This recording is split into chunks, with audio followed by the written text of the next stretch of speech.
So all these teams will wait for that circle to close in, wait for it to force someone out into an area where a fight is having to be taken, because you want to be the last team to engage. That's what we always say in a circle like this. You want the damage to already be done. 3 teams remaining. You just have to be last one to fight. Passion on the outside of the tower behind that rock. E6 up on top and a team just below them as well. You can see Xako Hyaka and VJX trying to hold down the middle section and the bottom section of that drill tower. And the difficulty here for E6 is they have to drop at some point. They can't stay up here. And of course, when they hit the ground, they are going to be stunned for a few seconds and not be able to fire their guns. Plus, if you're looking for an armor check across people at the moment, it's not Passion, it's not E6. It's a team underneath who have the best armors to play with and might be able to last longest in this fight. Got plenty of Seer ultimates, but I'm wondering whether the crypto drone could be a big influence in this final engagement as well. K-Swinney, maybe with a lot of responsibility as he gets into that drone and hits that EMP, just to try and give them the advantage. But all the info being gathered as well from the Seers. You could say Passion, one of the best positions at the moment. Circle's coming towards them. They've got the Dark Veil waiting and ready just to try and separate this circle and give them as much coverage as they can and then force these other teams to fight. Here we go. EMP is going to come in. Catwall goes down as well. The utility is being thrown as E6 make their way down to the ground, but it looks like only 2 of them may have hit the ground safely and softly. Passion have the zone on their side. That Catwall has cut it in half absolutely perfectly, but Horizon's going to have a little poke through. VJX is going to have a little prod as well. 2R1C will go down, and Passion might be able to close this one out in the final moments. One shot with a Kraber for a Mars doesn't connect, but it doesn't matter because Passion close things out. And Dan Gaskin, it was all about slicing that zone in half with that catalyst wall, the Dark Veil. He is extending out from the teammates, trying to make sure there's no one over there looking for some information. Ascend has good positioning as well. Amaz, you can see, just kind of nestled there into the center, which can be dangerous, right? You overlook that, you could get an entire 1 clip to the side that throws your fight. So we've got 3 teams are in the circle. There's still 1 team who's outside of the circle. Ascend, they've got a lot to do. Let's jump into a listening with Ascend and see just what's going on with the comms. I'm going back. Away, send the ulti. They don't have ulti for the last fight. Go back. Just play together, boys. Come to me. They welcome. Where's the boss? They're laying on their back. We just have to do that into third party. I'm gonna give you eyes. They're there. Let him fight. Don't full fight, just put. I'm gonna nade, they don't have ulti, wait. They don't have ulti, chill.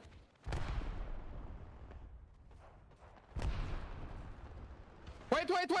We push from the right, okay? Here. One got knocked from the team, from the right team. Right side together. Yeah, I'm moving. Can I take the top?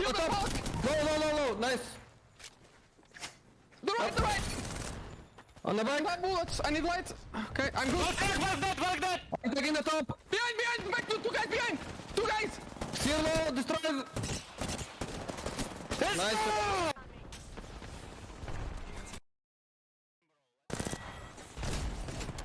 Presented by WD Black, and it is Ascend who you can jump onto the comms with as we get to see them rip through the rest of the lobby. But for Vex, they're going to hold the height on this rock that you were talking about.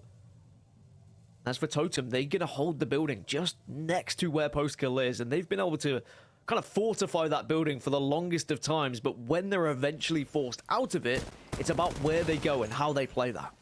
I mean, Vex certainly in position to win this game. There's no doubt about that. I think Totem have got to leave this building. There's only one way for them to leave. Postkill's going to let him do that and hope that he can pick up maybe a few placement points in KP as they leave. On the outside, you can see SMS. They're going to have to be exposed in a few moments' time. But how are the ultimates looking? What's the utility looking like? Are there some grenades to be thrown onto Vex, who are going to have to expose themselves for just a few moments here as they have to take that high ground as the zone starts to close behind them? Really anxious moments for Vex. They will expose themselves to SMS and Totem inside of that building. Now they make their move. It's identical compositions for all of the 3 teams, except, of course, for Postkill, who is on that Watson. It's going to be the Seer, Cat, Valkyrie. So we're going to see all the catalysts come into play. All the Dark Veil is going to be important. All of the circle sightlines are now going to be taken away from each other. And this is where I say, Catalyst players, this is when your bread and butter needs to be going down. You need to be making sure you're giving all of that information to the rest of the squad, because you can freely pass through those Dark Veils. Nade's been thrown in the sky, not quite damaging SPS in the way they would have wanted. Another catalyst wall goes down as Vex, you saw one player tried to swing out a little bit and do some damage. Postkill still alive, by the way. He's found a cheeky little corner to call his own. Totem make their move towards zone. Vex now have to drop as well. As SPS now try and move forward. Ascend are eliminated. It won't be magic from post-kill. Reply Totem eliminated. Is now a 3v3 between Vexed and SPS, but it might not be a 3v3. It's going to be a W instead, as SPS from the edge of the dome will close out game number 3. They took the southern side of those eggshells very early on, and because of it, they were able to cut off the sight line. It's Ascend. And Ascend are there once again. They're right down on the southern side of this zone. Everyone else is in front of them. They're going to have to walk their way uphill, though. But JLINGZ, who we also mentioned, made a really quick rotation. They're also in a pretty good spot at the moment. But I've got to say, Tiff, I'm excited to watch Aurora in this endgame because they're taking on Ascend and post-kill. The Rat, almost hero from a previous game, is falling alongside Lufka, and Ranches is turning up now. Look, if the Fragger Lufka is going to go down, we know the clutch factor for Ascend is going to be rather dire, but if there's one team member of Ascend that is able to regain, it is going to be Kashera. It's a little late, so he's going to have to play his life and just hold the fort down, but JLINGZ, Nags kind of fighting forward, able to take out Game of Drones, but that Storm is taking a lot of damage, so Nags needs to focus up, get with the team, and think about their next positioning. I think Kashera just needs to play the life, kind of nestled in there. You can see right there by the storage units, just want to just vibe out. Don't even look my way, you know? Yeah, Aurora saying, cool, we're coming for you. Kashera, you can run, but you can't hide, my friend. We're going to see the exhibits going down as well. We're going to see Sunset making a little bit of push as well. JLINGZ fancy a bit of this. Ascend are eliminated. JLINGZ down to 2 as well. Nags trying to fire through this Callous wall, playing behind that knockdown shield to see if he can last and maybe pull off a solo victory. But this is all about Aurora at the moment. They're forced to back up from the Bangalore, and all of a sudden, JLINGZ, as they go down, 2R1C. They take the prominent position on the map. And with 2 players only alive from Aurora, can they pull this off, Tiff? We're looking for Cleve. We're looking for Sunset. They're going to have to hold down the fort because they're not going to be able to get the res off. And 2R1C seem to have the power position, but Hiarka goes down. So this is a rather tantalizing issue here. Onset, what's going to happen? I think this is a 2v1 situation. They just have to close things out, and it's 2R1C who close out a very, very exciting 4th game of the day. The first one here on Storm Point. They've proven it's not just World's Edge. They get the job done as well. It's end zones that they can call. Down, right? So then you've got to try and decide when you're going to use it. You want to try and use it last. Maybe we'll see some crazy skyward dive possibilities as well if it gets, you know, mental in the final circle. But I'd expect at some point both Dark Veils go down and we see a straight 3v3 through those Dark Veils and who can do the most damage based off the information that's given. Horizon trying to get focused out here as the piercing spikes try and catch him and maybe just tie him down to behind that rock. SAF just playing this one patiently. Light still playing away from his 2 teammates, but look at the move at the bottom of your screen here. Lackey's trying to move down and create a few problems, trying to get an off angle. Horizon has to be careful here as he will have those shields almost broken. Managed to just about keep enough of those shields there so that he didn't get taken down. But here come the Arc Stars now. Look at the off angle from Lackey. He wants to make a play here. Wants to make the play. And I like this. I like taking as much space as possible, try and get as much sight lines as well, because now as the circle comes in, look at how difficult this is going to be for Passion. They've got their backs to the zone, and every single time they poke out, they're being watched by someone. Passion inevitably now need to Dark Veil to try and take a position, to try and at least isolate one of these players, and here we go. There's a Dark Veil coming out now. Last has a really good line of sight, though. You can see from that high ground. He's also got an RE45. The only problem is he might not have done damage quick enough. SAF, they get that first knock. Horizon will fall, and now you're going to see a 2v2, but the RE45 usually wins those kind of fights. Blast joins the party at just the right time, and it will be SAF who close things out here on map 5. Yeah, the patience from SAF just to wait and realize that the zone was in 2nd place. So many points in the overall series still to be played for. JLINGZ, who made the decision to fight early over at Thunderwatch to get control of the northern side of this zone. And this is what the result is. If you win that fight, if you clear your backs, you have the high ground on these 2 other teams, and you don't have to do too much. Let the other teams do the damage. You can just strike from distance. Noise is trying to just chip away at shields with this G7 scout. Nags is trying to close the distance for him to maybe get that first knock, but they've got to be careful. Last thing you want to do in this situation, even though you're trying to be aggressive, is give away a careless knock. If JLINGZ were to win this game, they would finish second in today's match day. They would overtake both 2R1C and Ascend. So that's going to be their goal. Vex can still push themselves into the top 5. As for Foot, they're down in 14th at the moment, but with just a couple of KP, they could be up to 8th. So there is a lot going on for all of these squads, and they won't be doing the maths right now. Instead, they'll just be focusing on this end game.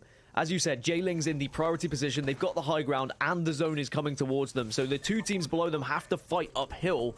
Surely, this is JLINGZ's game to lose. JLINGZ just trying to force them to fight. They just want the easy job here to clean up the pieces. They want Vex to get involved. They want Vex to try and push. They want Vex to really, really cause Foot some problems, and when that does happen, that's exactly what is happening, by the way. JLINGZ can try and pounce. Vex having to take a little bit of zone damage. They do get that first knock as well, and surely that is just going to open the door now for JLINGZ to jump off that height, to move down as Foot are eliminated. Vex won't be too far behind them. Unlucky now left on his own. It's a 3v1. Nax said, I fancy a win to close off the day. I want to finish with the most points we can. JLINGZ will do exactly that.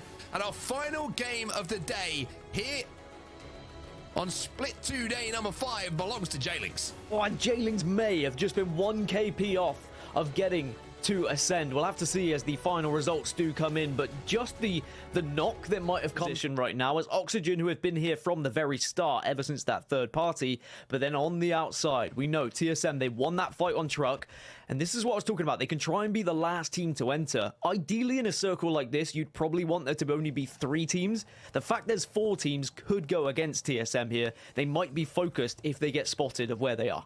Might be focused, and now you're looking at the comp and you're thinking, well, where's our rotational tool here? We don't have a catalyst to block this line of sight. We don't have the ability to portal in, and every single composition that you see now in Apex Legends, there's always positives in some circumstances, but there's always the drawbacks as well. So we're going to have to see how they approach this. Who's going to have ultimates ready? Are they going to be using a grav lift just to try and take to the skies? Well, the answer is they'll take to the skies, but not with the grav lift. It's going to be a Valkyrie up into the heavens once more. Are they going to try and take the silos? There's one player up here. The question is, can Verhulst and TSM find a comfy home? Yes, they can.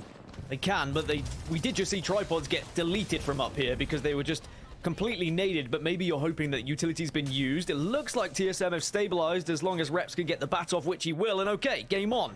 TSM make sure they don't get focused.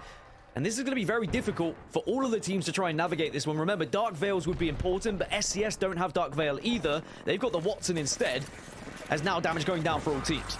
Oh, Cross is taking a lot of damage here. He's got the Kraber in his hands. The question is he going to get the pull the trigger? LTC Esports eliminated. We're down to just 3 now. And all of a sudden, TSM with their backs against the wall remind us that this is where they do their best work in Apex Legends. They are destroying the lobby as SCS are eliminated and we're down to 2. And surely at this point it is just inevitable. There is 1 team left, but are they even of full health? Is there even a 3? I think it's a 3 versus 1. It's TSM. They do it. They show us what they're made of. The questions were asked, and boy, have they given us an answer. Well, it's still a long way to go today. It is a long, long way to go, but my word, no longer a part of that team. We kind of gave a little shout out. Reptart now joining that squad in the mix as well, and Xset on high ground. 12 kills for Xset at the moment, and still plenty more available if they can play this correctly. The fact they've been able to reset is terrifying for the rest of the lobby with how they've been fighting, with how successfully they just held any team that landed on the crane. And with how TSM wanted that crane, you better believe that this is a good position to have. You can see now there is a team below Xset here. Whether Xset decide to drop on this squad would be a different matter. There's going to be Watson fences that go down. Circle is coming towards them. So Xset, they've just got to be patient for now. Let the other teams just kind of force themselves into the open, and then Xset should be able to pick up kills. Hear me out. Nocturnal on Bang is going to have to use those smokes. They need to deal a lot of damage, deal the smokes to cut off LOS, and then jump down in the right line of sight. And granted, there's a Dark Veil already out for the teams below, utilizing their resources to get rid of the Jenny, grabbing another Elim to the mix, and Native Gaming bullet on the Rampart Gaskin. Sheila's singing her song as just destroyed through the Dark Veil. Xset managed to reposition, but can they reset? Can they win this engagement? R9 doesn't do the job. Fun and Nocturnal are still alive, though. 5 squads still remain, but Xset are forcing their way in. Smoke to the face. 4 squads down. Nocturnal, what in the world was that, you little demon? That was disgusting, but LTC Esports and an RE45 in the hands of Dan Man. This could be everything that they need. Of course, I'm just gonna curse them. Taking to the skies. Can McLovin clutch this? You've got Complexity on high ground. This is what they need. Everyone was asking. A good day for Complexity, and Luda, a sliver of health, drop down from high ground and take your map too. That final circle was nuts. That was so difficult to try and follow with what just happened because everyone was forced. FURIA have 9 kills at the moment, and it seems like everyone in this lobby is taking turns to have monster games. Maybe this one's going to be FURIA's, Dan. Could be FURIA's indeed, especially with the amount of resources they have available to them. I say their biggest threat could be Luminosity, depending on how Luminosity play this one, and Oxygen can really throw a spanner in the works, but looking at how far Oxygen have to go, they have to move first, and they don't have a Dark Veil. So we're going to be looking at enemy getting a portal down, perhaps to give them a new position. Here comes that portal. We'll have to see where they end up. This is where the pressure really does go on to the Wraith. Have to find somewhere to play. Have to find somewhere to get your team. Have to make that all-important call that the portal is safe. LG poking out from the bottom of the Harvester building. You can see FURIA up on top. Madness trying to shoulder peek for his team to see if they can pop a little bit of damage onto LG, as they will be forced to move. But the piercing spikes are going down as well, and that is going to slow down any movement from Reptar and Co. And FURIA are probably thinking, you know what, this is KP here, and it's all named Oxygen. They pick up 2. They will pick up all 3 of them by the looks of things as well. FURIA will fall down from the high ground, but should be able to secure these final kills. I mean, that is not great from Watson. He probably didn't want to fall like that, but it looks like the team's got enough cover where it should be okay. They can still play this one correctly. 3 squads remaining, so now FURIA just have to be forcing the other 2 teams to fight. LG now are going to be the next team that have to come out of their little hidey hole, and the damage is just ripping through this Dark Veil. I mean, look at what his Watson is actually doing here. This is kind of really worked out for them. He just shoulder peeked for a second, took the attention away, and now he's the player with the flank coming in. Forever Free Agent will fall. FURIA marching towards a massive win in the final game here on World's Edge. They will close things out. And the bubble teams have come to play today. FURIA, it's their turn to put huge points. FURIA, that's Zeratricky, who's trying to focus the attention of him and his team onto the teams who are to their left. But it looks like a change of plans here, because his Watson has made the call. His Watson has made the play. But almost had to pay for it with his life. Team Diverge down, Rise still alive, TSM still alive, Cody still alive from Complexity and FURIA. And I feel like this is a massive stalemate that we would see in chess, and it's all about taking the attention away from you. You can see the Dark Veil that went up sideways, and now Rise is playing that rock. They do have that good zone pull. Ooh, all right. Look at his Watson doing something a little cheeky, setting off that grab cannon, but not actually going. I was going to say, just don't make sure that, or do make sure that you don't accidentally step into that thing and launch yourself into zone. It's an awkward way to go out for sure, but here's Watson is doing what he does best, and that is being very creative in these situations. You're seeing a bang ult now go down. TSM are going to be caught in this. Cody is just watching it all go down. He's going, this is a lovely little view, a lovely vista. Maybe I'll bring my paints next time, but for TSM, it's all about dealing with FURIA. If they can take them down while they're distracted, then TSM have a chance of winning this game, but it's FURIA again who can completely wipe this left side. The longer they don't do that, the longer this fight is going to go on, and the more time that TSM are going to have to just walk up on this.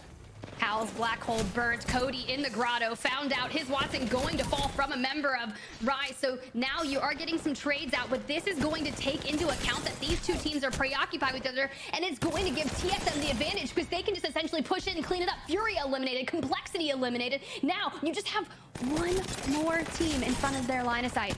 This is going to be it. TSM, comfortable victory for them in the end, but it was such a great game of patience from TSM, who pick up their 2nd win of the day, their first one here on Stormpoint, one on World's Edge to go alongside it.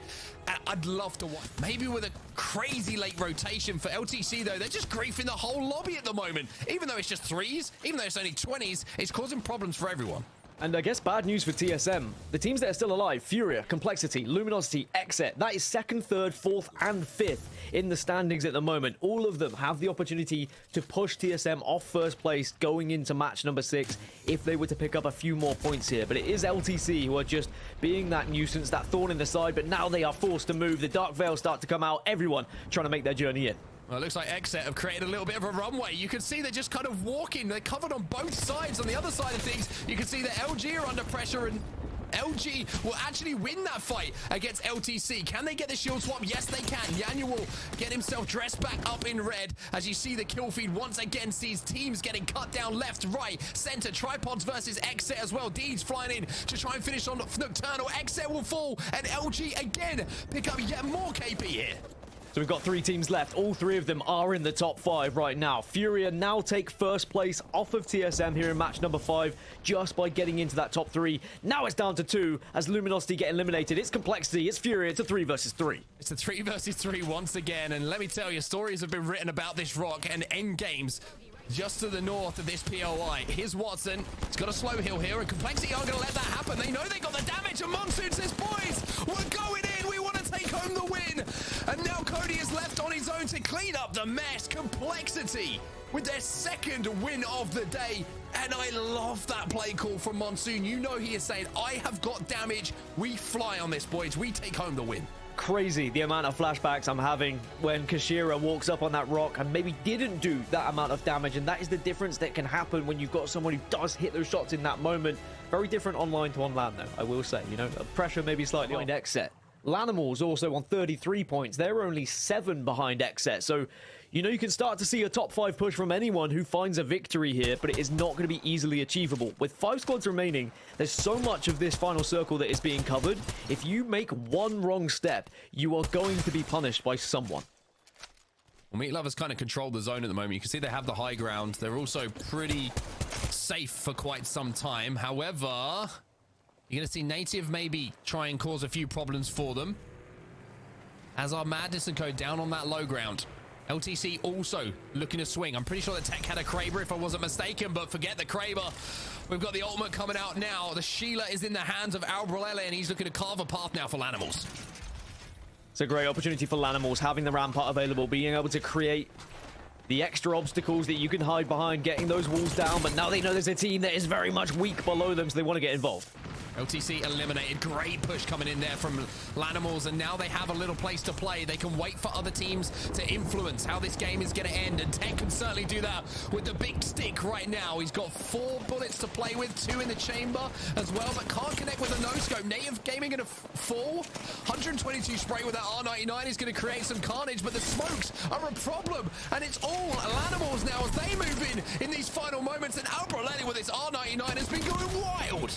Not only did it destroy the crypto drone, but also destroys the team below them, and it looks like it's only one last remaining player. Lanimals maybe give themselves the best opportunity to play at LAN with a big finisher to push themselves up the leaderboards here. It may only be match number 5, but points were essential for so many teams. That was such an intense last game, such an intense close.